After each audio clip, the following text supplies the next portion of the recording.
শুধু কবিতার জন্য পড়বে আপনাদের সবাইকে স্বাগত। আজকের কবিতা রবীন্দ্রনাথ ঠাকুরের প্রার্থনা।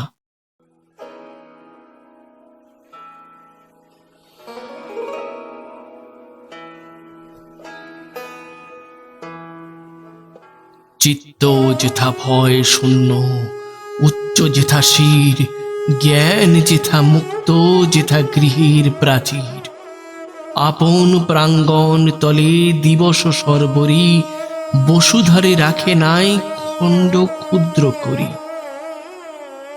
যেথা বাক্য হৃদয়ের উৎস মুখ হতে উচ্ছ্বসিয়া উঠে, যেথা নিবারিত স্রোতে দেশে দেশে দিশে দিশে কর্মধারা ধায়, অজস্র সহস্রবিধ চরিতার্থ তাই। যেথা তুচ্ছ আচারের মরুবালু রাশি, বিচারের স্রোত পথ পেলে নাই গ্রাসী। পুরুষের করেনি শতদা, নিত্য যেথা তুমি সর্ব কর্ম চিন্তা আনন্দের নেতা। নিজ হস্তে নির্দয় আঘাত করি পিত, ভারতের সেই স্বর্গে কর জাগরিত।